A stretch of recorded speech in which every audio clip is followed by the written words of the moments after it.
नमो नमः मित्रों, संस्कृत जीवनम में आप सभी का स्वागत है। हम लोग अपनी साहित्य की कक्षा में उपस्थित हैं, जिसमें भर्तृहरि कृत नीति शतकम ग्रंथ का अध्ययन हम लोग कर रहे हैं। तो आइए हम लोग नीति शतकम ग्रंथ का अध्ययन आरंभ करते हैं। तो सबसे पहले जो हमारी शनिवार की कक्षा नहीं हो पाई थी, उसके लिए मैं क्षमा प्रार्थी हूँ, क्योंकि मेरी तबीयत अचानक से बहुत खराब हो गई थी और अभी भी आपको शायद दिख रहा हो कि अभी भी मैं पूरी तरीके से स्वस्थ नहीं हूँ इस कारण से। किंतु कक्षाओं को ज्यादा लेट नहीं कर सकते हैं, इसलिए केवल शनिवार की ही कक्षा बंद रही। सैटरडे संडे को तो प्रतिदिन बंद ही रहती है, प्रति संडे को। तो आज हम लोग पुनः सोमवार की कक्षा में उपस्थित हैं। तो जो भी मित्र हमारे साथ लाइव जुड़ चुके हैं, जिनमें अजय गौड़ हैं, मनीष कुमार हैं, सिप्या राजपूत हैं, सुशील कुमार सोलंकी जी हैं, शशिधर मिश्रा जी हैं, सभी लोग वीडियो की लिंक को अपने दोस्तों के साथ शेयर करते हैं, जिससे कि अधिक से अधिक लोग वीडियो के साथ लाइव जुड़ सकें। और मैं सभी से अवश्य कहना चाहूंगी कि आप लोग कक्षा को पूरी देखा कीजिए, क्योंकि यदि आप टेट देते हैं, सुपर टेट देते हैं, टीजीटी देते हैं, पीजीटी देते हैं या एलटी देते हैं, सभी परीक्षाओं के लिए यह जो हमारा ग्रंथ है नीति शतकम, ये बहुत महत्वपूर्ण है। इतना महत्वपूर्ण है कि प्रत्येक परीक्षा में आपको इस काव्य से अर्थात इस ग्रंथ से 2-4 प्रश्न अवश्य ही देखने को मिलते हैं, चाहे वो सूक्ति वाक्य हो या इससे संबंधित प्रश्न हो। अधिक से अधिक मात्रा में जो प्रश्न पूछे जाते हैं वो हमारे इस नीति शतकम ग्रंथ से ही पूछे जाते हैं, क्योंकि ये अति महत्वपूर्ण ग्रंथ है। इसलिए आप लोग अधिक से अधिक लाइव आया कीजिए और कक्षा को पूरी देखा कीजिए। साथ ही साथ आप सभी को यदि वीडियो अच्छी लगती है तो वीडियो को लाइक अवश्य किया कीजिए और आप लोग कमेंट करके अवश्य बताया कीजिए कि आप लोगों को कक्षा कैसी लगी है। तो अब तक की कक्षा में हम लोगों ने कुल 74वें श्लोक तक अध्ययन कर लिया है। तो आज उससे आगे के श्लोक 75, 76 और 77वें श्लोक के साथ उपस्थित हैं। तो आइए हम लोग हमारा अध्ययन करते हैं 75वें श्लोक का। तो सर्वप्रथम वाचन करते हैं और उसके पश्चात अर्थ को जानते हैं। तो आप सभी लोग मेरे साथ वाचन कर लीजिए।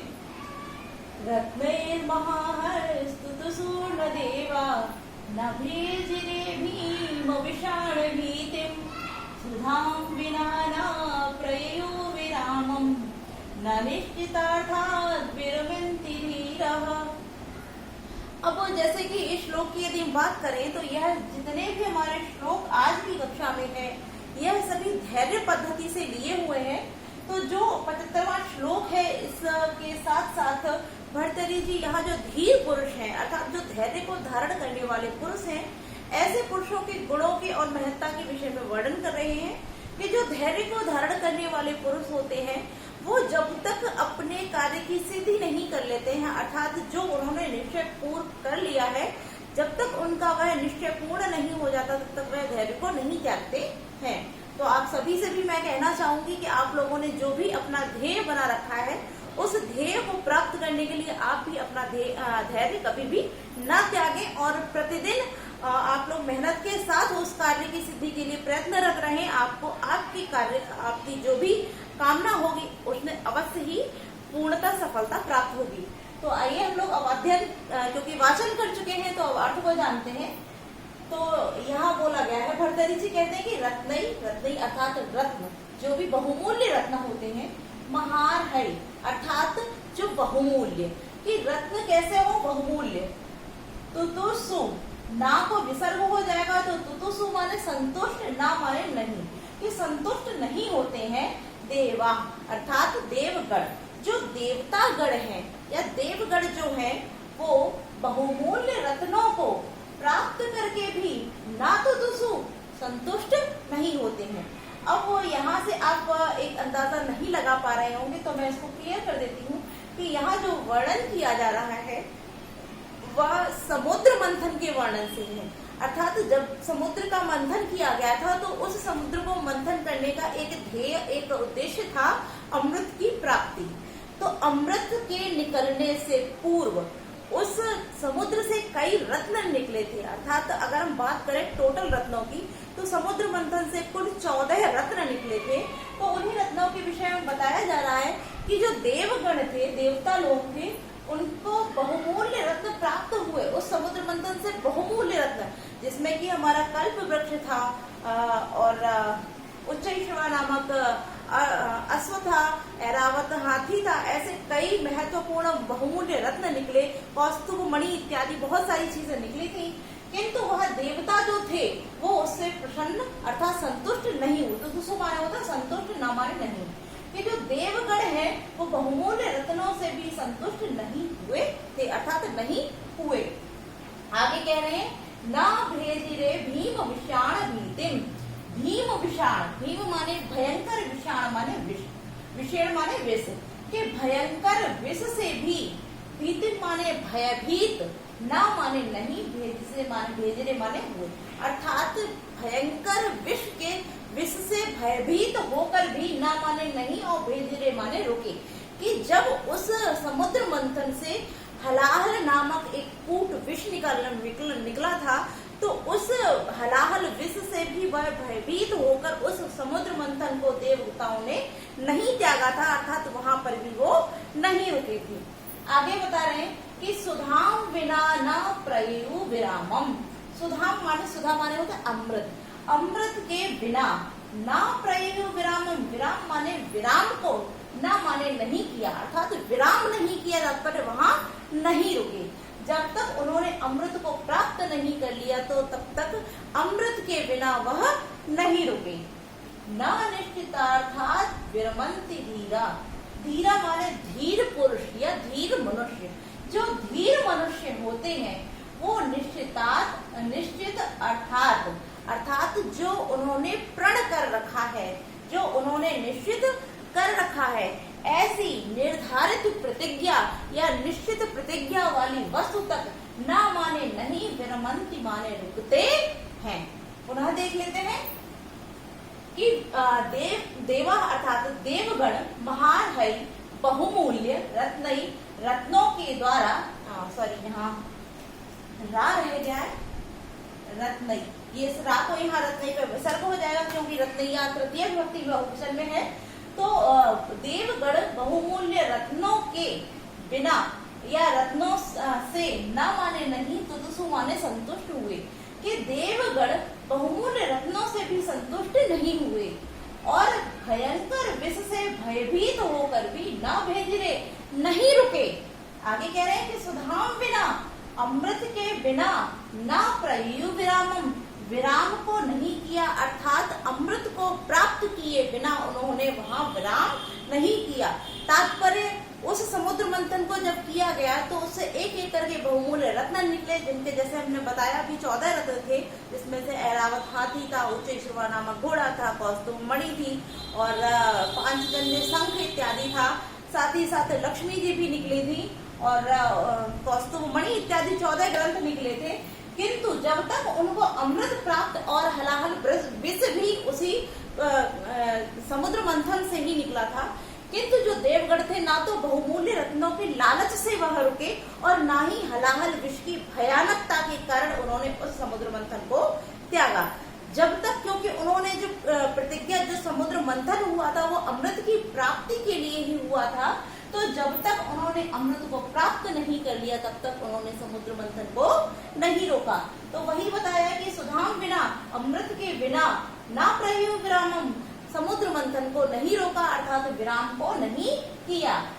क्यों? क्योंकि जो धीर पुरुष होते हैं वो निश्चित अर्थात जो उनकी निर्धारित प्रतिज्ञा होती है उस प्रतिज्ञा को पूर्ण किए बिना ना विरमंती, नहीं रुकते हैं।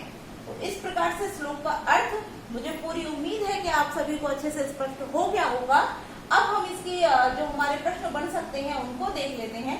सर्वप्रथम प्रश्न तो हमारा यही बन सकता है कि यह जो श्लोक है यह किस पद्धति या किस ग्रंथ का है। तो नीति शतकम ग्रंथ के साथ साथ धैर्य पद्धति आप लोग याद रखेंगे कि यह धैर्य पद्धति का प्रथम श्लोक है। अब प्रश्न यहाँ यह होता है कि जो देवगण थे वो किससे संतुष्ट नहीं हुए। द्वितीय प्रश्न हमारा बन सकता है कि जो देवगण थे वो किससे संतुष्ट नहीं हुए, तो बहुमूल्य रत्नई अर्थात रत्नई महान है, जो बहुमूल्य रत्न थे उनसे संतुष्ट नहीं हुए।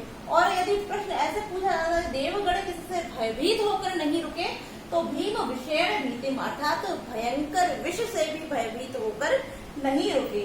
और जो उन्होंने प्रतिज्ञा अर्थात देवताओं ने कौन सी प्रतिज्ञा ले रखी थी या किसको प्राप्त करने की प्रतिज्ञा ली थी, तो सुधाम अर्थात अमृत को प्राप्त करने की प्रतिज्ञा ली थी। उस प्रतिज्ञा के द्वारा अर्थात उस प्रतिज्ञा को पूर्ण किए बिना देवगण नहीं रुके। तो अगला प्रश्न इस प्रकार से यहाँ बन सकता है कि धीर जो पुरुष होते हैं वो अपनी प्रतिज्ञा को पूर्ण करने से पूर्व रुकते हैं अन्यथा नहीं रुकते हैं, या फिर वह कब रुकते हैं? तो इसका उत्तर यह हो जाएगा निश्चितार्थात्, अर्थात वह अपनी प्रतिज्ञा को पूर्ण किए बिना न विरमन्ति, नहीं रुकते हैं। तो इस प्रकार से हमारे यहाँ प्रश्न बन सकते हैं, उनको भी हम लोगों ने जान लिया है। तो आइए अब देखते हैं इसकी व्याकरणिक टिप्पणियां। तो क्योंकि स्थान हमारे पास पर्याप्त है तो हम लोग लिख कर जान लेंगे। सबसे पहले यहाँ लिखा हुआ है रत्नई, तो यहाँ जो माँ पे रा उड़ रहा है इसको यहाँ पर रत्नई पे विसर्ग हो जाएगा, तो यहाँ पर हमारी विसर्ग संधि हो जाती है। और रत्नई जो शब्द है वो तृतीय व्यक्ति बहुवचन में प्रयोग किया गया और हेतु सूत्र से यहाँ पर तृतीय व्यक्ति हो जाती है। ठीक है, आगे देखते हैं हम लोग। अगर यहाँ पर लिखा हुआ जो महान है, तो इस शब्द की यदि हम बात करते हैं तो यहाँ पर कर्मधारय समास हो जाता है। महांति चतानि अर्हाणि महार है, तब यहाँ कर्मधारय समास हो जाता है। पुनः यहाँ पर महार है विसर्ग हो जाएगा, उसके बाद विसर्ग संधि है तो विसर्ग हो जाएगा, विसर्ग संधि हो जाएगी।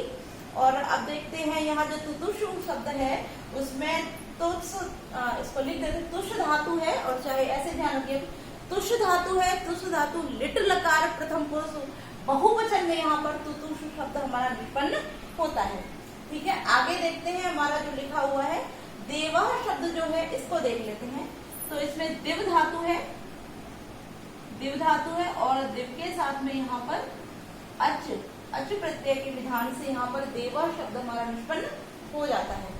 आगे देखते हैं भेजिरे शब्द जो है इसमें भी भज धातु है, लिट लकार प्रथम पुरुष बहुवचन में, यहाँ पर भी भेजिरे शब्द हमारा निष्पन्न होता है।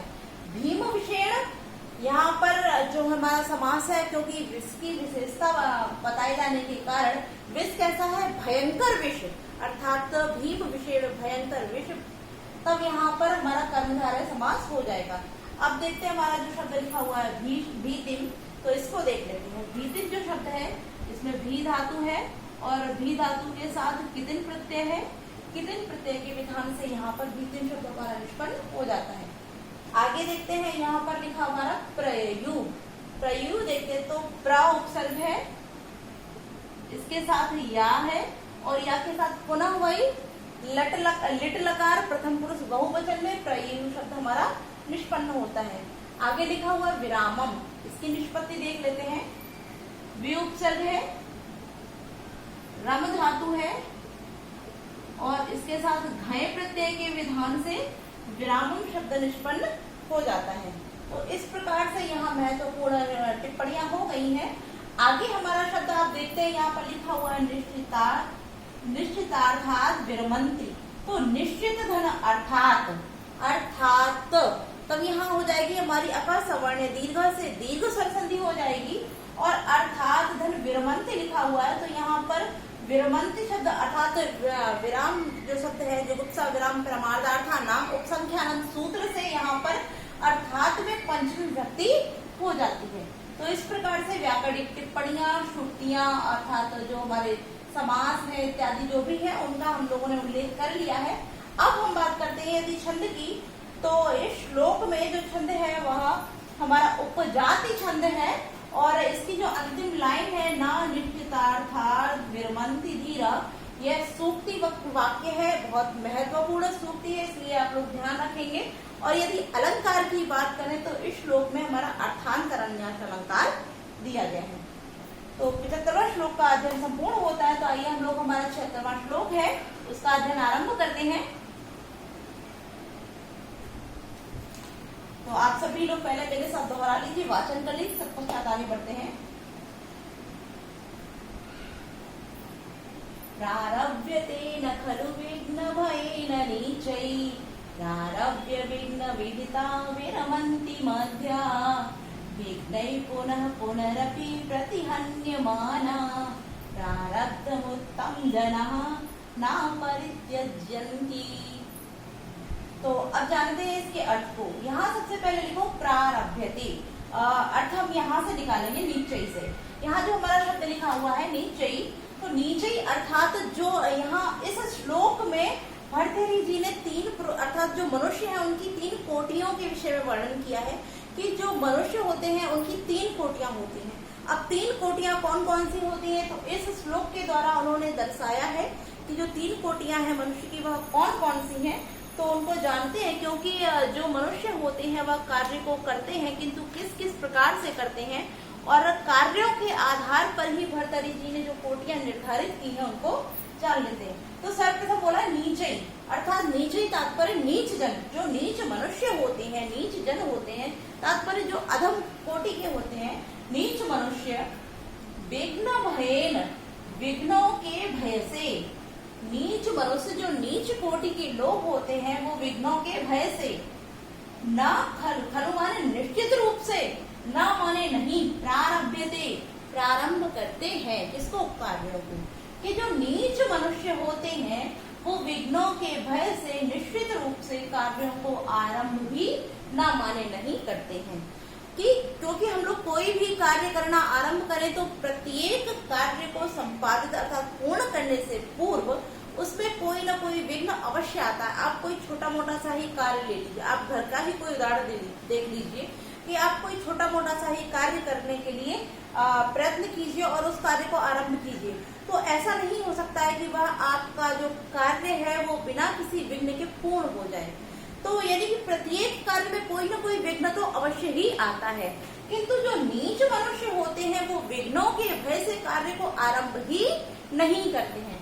तो वही भर्तृहरि जी बताते हैं कि नीच ही अर्थात जो नीच जन होते हैं वो विघ्न भयेन, विघ्नों के भय के कारण या विघ्नों के भय से, प्रारभ्यते न, अर्थात कार्य को प्रारंभ ही न माने नहीं करते हैं, खलु माने निश्चित रूप से, कि नीच जन निश्चित रूप से विघ्नों के भय के कारण या विघ्नों के आने के कारण कार्यों को प्रारंभ भी नहीं करते हैं। आगे कहते हैं कि मध्या, अब क्योंकि एक कोटि हो चुकी है तो आगे बोला गया कि मध्य, मध्य अर्थात मध्यम जन, जो नीच जन नहीं अर्थात जो उत्तम भी नहीं होते नीच भी नहीं होते, जो मध्य अर्थात बीच के जो जन होते हैं, जो मध्य वाले लोग होते हैं, कि मध्य जन विघ्न विहिता, विघ्नों के, विहित माने आने से या विघ्नों के द्वारा कष्ट पहुंचाए जाने से, प्रारंभ किए हुए कार्यों को भी विरमंती, छोड़ देते हैं अर्थात त्याग देते हैं। कि जो मध्य कोटि के व्यक्ति होते हैं, मध्यम जन होते हैं, वह क्या करते हैं, विघ्नों के द्वारा अर्थात विघ्नों के आने पर या विघ्नों से पीड़ित होने पर जो उन्होंने कार्य को आरंभ कर रखा है, ऐसे प्रारंभ किए हुए कार्यों को विरमंती माने त्याग देते हैं।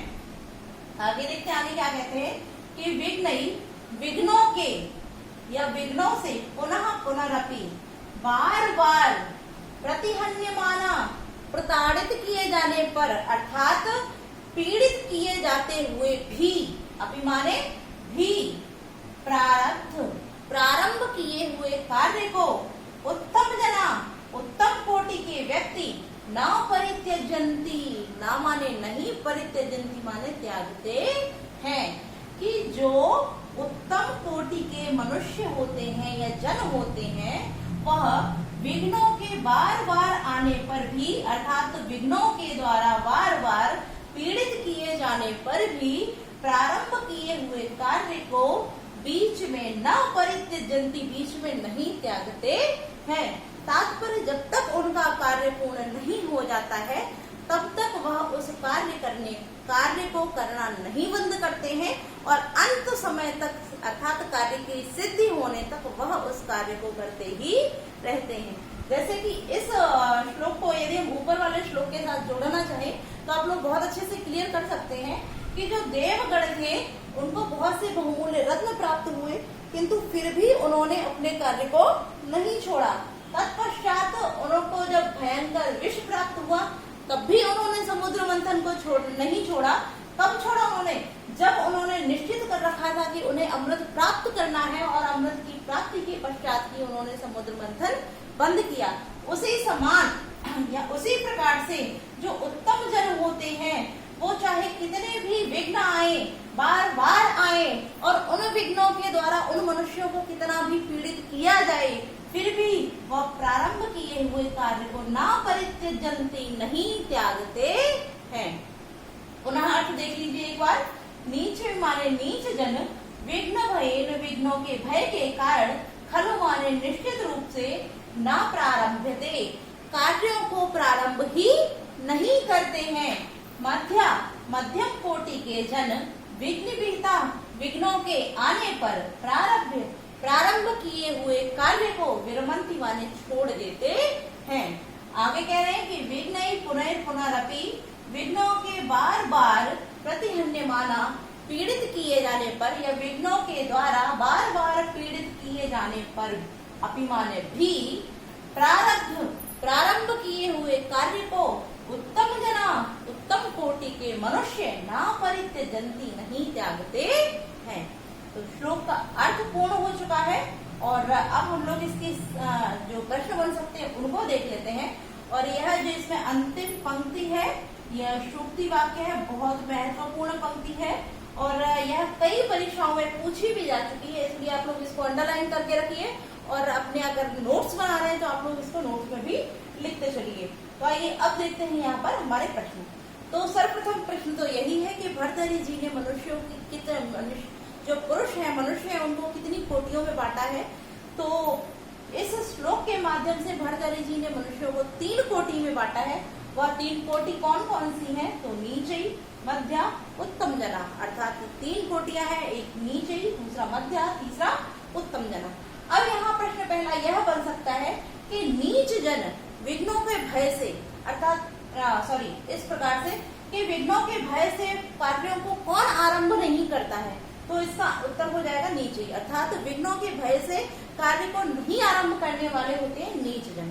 दूसरा प्रश्न बन जाता है कि विघ्नों के बार बार आने पर, अर्थात विघ्नों के द्वारा सदा पीड़ित किए जाने पर कौन प्रारंभ किए हुए कार्यों को बीच में ही छोड़ देते हैं।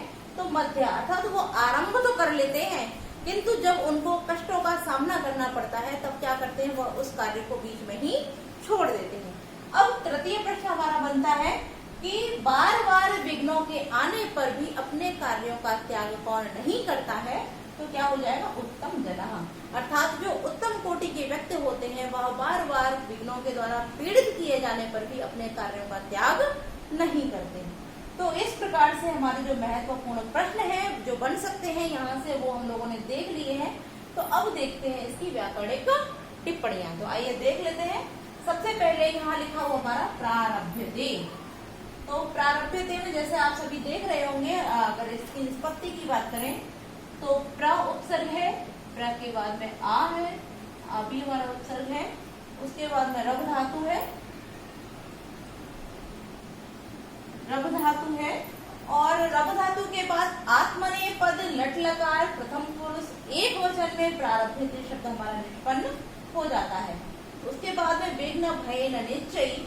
तो यहाँ पर जो हमारा लिखा हुआ है विघ्न भयेन, तो सबसे पहले विघ्न शब्द की निष्पत्ति देख लेते हैं। तो वी उपसर्ग के साथ हन धातु है और हन धातु के साथ का प्रत्यय है, कित प्रत्यय नहीं है, आप लोग ध्यान रखेंगे। का प्रत्यय है तब यहाँ पर विघ्न शब्द हमारा निष्पन्न होता है। यदि भय शब्द की बात करें तो इसको भी देख लेते हैं। भय शब्द जो है वो भी धातु है और भी के साथ में अच प्रत्यय के साथ में भय शब्द हमारा निष्पन्न हो जाता है। अब यदि हम यहाँ समास की बात करें तो विघ्नेभ्य भय, अर्थात विघ्नों से भय। तो जैसे कि हम लोग सूत्र जानते हैं भीतार्था नाम भय हेतु होता है, पंचमी व्यक्ति का है, तो यहाँ पर भी पंचमी तत्पुरुष समास हमारा हो जाता है। ठीक है, आगे बढ़ते हैं। यहाँ पर भी लिखा हुआ प्रारभ्य, इसको भी देख लेते हैं। प्र है ना, आ, फिर उसके बाद में रभ धातु है और इसके बाद में ल्यप प्रत्यय के विधान से हमारा प्रारब्ध शब्द निष्पन्न होता है। इसमें आप लोग ध्यान रखेंगे, इतना ही नहीं, आत्मनेय पद लट लकार प्रथम पुरुष एक वचन में प्रारब्ध शब्द बनता है। ठीक है, आगे देखते हैं। हमारा जो आगे लिखा हुआ है प्रारब्ध हम लोगों ने देख लिया। विघ्न विहिता, तो विघ्न ही विहिता, विघ्न विहिता अर्थात विघ्नों से निहित अर्थात विहित, तो तृतीय तत्पुरुष समास हो जाएगा। और यहाँ पर भी जुगुप्सा विराम प्रमादार्था नाम उपसंख्या नाम सूत्र से पंचमी व्यक्ति हुई है क्योंकि विराम धातु आगे दे रखी है विरमंती। ठीक है, तो इस प्रकार से यहाँ पर भी पंचमी व्यक्ति हो जाती है। अब यहाँ विरमंती शब्द जो हमारा है इसकी निष्पत्ति देख लेते हैं। तो विरमंती में वी उपसर्ग है, रम धातु है और लट लकार है। प्रथम पुरुष बहुवचन में हमारा विरमंती शब्द निष्पन्न हो जाता है। आगे विघ्न शब्द हम लोगों ने देख ही लिया। वी उपसर्ग हन धातु के साथ का प्रत्यय से विघ्न बनता है। स्वादि की उत्पत्ति करके जब हम तृतीय बहुवचन में करेंगे तो विघ्न शब्द हमारा निष्पन्न हो जाएगा। आगे देते हैं पुनः पुनरपि, तो यहाँ पर भी रा को विसर्ग हो जाएगा, बचेगा अपि, तो यहाँ पर भी हमारी विसर्ग संधि हो जाती है। प्रतिहन्यमाना, इसको देख लेते हैं। तो यहाँ पर प्रति उपसर्ग है, हन धातु है और इसके साथ सानच प्रत्यय है। कौन सा प्रत्यय है? सानच। तो प्रति धन हन धन सानच, तब यहाँ पर हमारा प्रतिहन्यमाना शब्द निष्पन्न हो जाता है। प्रारब्ध हम लोग देख ही चुके हैं। प्रारब्धम धन उत्तम जना, मो अनुस्वार सूत्र से अनुस्वार संधि हो जाएगी। जना वो वचन में है। परित्यजंती, परि उपसर्ग है, त्यज धातु है, इसको भी लिख लेते हैं। परि उपसर्ग पूर्वक त्यज धातु है और प्रथम लट लकार प्रथम पुरुष बहुवचन में परित्यजंती शब्द हमारा बन जाता है। तो इस प्रकार से यहाँ संपूर्ण जो व्याकरणिक टिप्पणियां थी, जो भी हमारे समास इत्यादि हो रहे थे, वो हमने देख लिया है। क्योंकि विघ्न विहिता में तृतीय तत्पुरुष समास है और विघ्न भयन में पंचमी तत्पुरुष समास है। अन्य हम लोग अर्थात जो भी व्याकरणिक टिप्पणियां थी हो गई हैं। संधि भी हम लोगों ने देख ली है। विसर्ग संधि है, विघ्नई, नीचई, मध्या, ये सभी हमारे तृतीय तत्पुरुष समास तृतीय विभक्ति बहुवचन में प्रयोग किए गए हैं। अब हम बात कर लेते हैं यहाँ पर इस श्लोक में छंद की। तो इस श्लोक में वसंत तिल का छंद है और जैसा कि हम लोग पहले अध्ययन कर चुके हैं वसंत तिल का छंद का, तो नवजा जगौगा उक्ता वसंत तिल का नवजा जगौगा, यह सूत्र, यह छंद का लक्षण होता है। तो अब हम लोग हमारा बढ़ते हैं हमारे अगले श्लोक 77वें श्लोक की ओर। तो ये वाचन कर लेते हैं। तो क्वचित पृथ्वी शय्या क्वचिदपि च पर्यंक शयन, क्वचित शाकाहारी क्वचिदपि च संयोजन रुचि।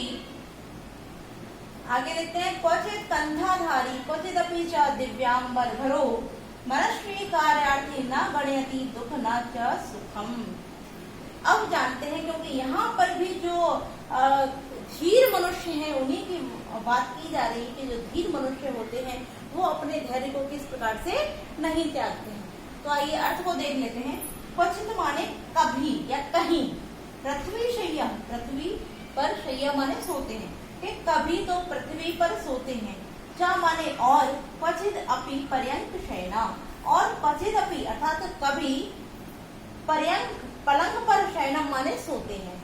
कभी तो पृथ्वी पर शयन करते हैं और कभी पलंग पर सोते हैं। क्वचित शाकाहारी, क्वचित अर्थात कभी या कहीं शाकाहारी, शाक आहारी, शाक कहते हैं जो शाक आदि होता है उनको, कि जो कभी तो शाक आदि का आहार करते हैं। और क्वचित अपि च शल्य ओदन रुचि, च माने और, कभी शल्य ओदन अर्थात जो भात चावल इत्यादि होते हैं, ओदन इत्यादि, उसमें रुचि अर्थात ऐसे रुचिकरी भोजन को खाते हैं। अर्थात कभी तो केवल शाक आदि को खा करके अपनी भूख को शांत करते हैं और कभी रुचि वाले चावल इत्यादि को खा करके अपनी भूख को शांत करते हैं। आगे क्वचित कंठाधारी, क्वचित माने कहीं क्या करते हैं? कंठाधारी, कंठा कहते हैं जो फटे नुचे कपड़े होते हैं, जिसको अगर देहाती भाषा में बोला जाए तो गुदड़ी, कि जो गुदड़ी को धारण करते हैं। चा माने और, क्वचित अपि कभी, दिव्य अंबर धरो, दिव्य अंबर अर्थात दिव्य वस्त्रों को धारण करते हैं, अर्थात अद्भुत या बहुत ही सुंदर वस्त्रों को धारण करते हैं। मनस्वी कार्यार्थी, कार्यार्थी अर्थात कार्य को पूर्ण करने वाले, अर्थात कार्य को संपूर्ण करने वाले मनस्वी जन, ना गणयति नहीं गिनते हैं, सुख न च सुख, दुख अर्थात दुख को, ना माने नहीं, च माने और, सुख माने सुख को। कि जो कार्य की पूर्ति करने वाले जन होते हैं, अर्थात जो कार्य को पूर्ण करने के लिए जिन्होंने एक ध्येय बना रखा, उद्देश्य बना रखा है, ऐसे मनस्वी जन ना तो दुख की गणना करते हैं और ना ही सुख की गणना करते हैं। अर्थात जिन लोगों ने कार्य को पूर्ण करना ही अपना ध्येय बना रखा है, ऐसे मनुष्य सुख और दुख की गणना नहीं करते हैं। पुनः देख लेते हैं, क्वचित पृथ्वी शैया, तो यही से अर्थ ले लीजिएगा कि जिन लोगों ने कोई प्रतिज्ञा ले रखी है, अर्थात कार्य को सिद्ध करने का प्रण ले रखा है, ऐसे मनुष्य कभी तो पृथ्वी पर ही शयन कर लेते हैं, अर्थात उनको कुछ नहीं मिलता है तो पृथ्वी पर ही सो जाते हैं, और कभी पलंग पर शयन करते हैं, कभी पलंग पर सोते हैं, कभी शाक इत्यादि घास फूस को खाकर अपनी भूख को शांत करते हैं, तो कभी क्या करते हैं, चावल इत्यादि रुचिकर भोजन को खा करके भूख शांत करते हैं, कभी कंधा यानी चीथड़े इत्यादि जो होते हैं, गुदड़ी इत्यादि होती है, उसको धारण करते हैं, तो कभी दिव्य अंबर घरों अर्थात दिव्य आभूषणों को धारण करते हैं, अत्यंत सुंदर वस्त्रों को धारण करते हैं। कि जो कार्यों को पूर्ण करने वाले मनस्वी जन होते हैं, उनके मार्ग में चाहे सुख आए चाहे दुख आए, वह कार्यों की पूर्ति से पूर्ण सुख और दुख की गणना न माने नहीं गणयति माने गिनते हैं। वह सुख और दुखों को नहीं गिनते हैं, वह सदैव अपने कार्यों में तत्पर रहते हैं। श्लोक का अर्थ आप लोगों को समझ में आ गया होगा। तो आज के लिए हम लोग इतना ही रखते हैं, और जो कि हमारे यहाँ से प्रश्न बन सकते हैं उनको देख लेते हैं कि जो कार्य की सिद्धि वाले अर्थात जो धीर पुरुष होते हैं, मनस्वी लोग होते हैं, वह क्या करता अर्थात तो वह अपने कार्य की सिद्धि से पूर्व किसकी गिनती नहीं करते हैं, तो इसका उत्तर हो जाएगा सुखम न दुखम न चा सुखम, अर्थात न तो सुख को गिनते हैं ना ही दुख को गिनते हैं, यानी कि वह केवल अपनी कार्य सिद्धि के ओर तत्पर रहते हैं, सुख और दुख को नहीं गिनते हैं। अन्य तो आप देख ही सकते हैं, इस प्रकार से प्रश्न कई बन सकते हैं कि वो मनस्वी लोग किस पर शयन करते हैं, अर्थात कार्यार्थी किस पर शयन करते हैं, तो कभी सैया पर करते हैं, कभी पलंग पर सोते हैं, तो किसको खाते हैं, तो कभी शल्य आदि को शल्योदन आदि को खाते हैं, कभी शाक इत्यादि को खाते हैं। तो इस प्रकार से भी यहाँ प्रश्न बन सकते हैं। तो आज के लिए इतना ही रखते हैं। कल की कक्षा में हम लोग इसकी व्याकरणिक टिप्पणियों को देख लेंगे। छंद की बात कर लेते हैं। तो इस श्लोक में जो हमारा छंद है वो शिखरणी छंद है, और अलंकार की बात करें तो इसमें समुच्चय अलंकार दिया गया है। बाकी की रहेगी व्याकरणिक टिप्पणियां, उनको हम कल की कक्षा में देख लेंगे। आज के लिए इतना ही। आप सभी को कक्षा कैसी लगी कमेंट करके आप लोग अवश्य बताएं, और साथ ही साथ अपने मित्रों के साथ भी वीडियो को शेयर करें और उनको भी लाइव आने के लिए बोले। तो आज के लिए इतना ही। वीडियो को लाइक अवश्य करें। नमो नमः।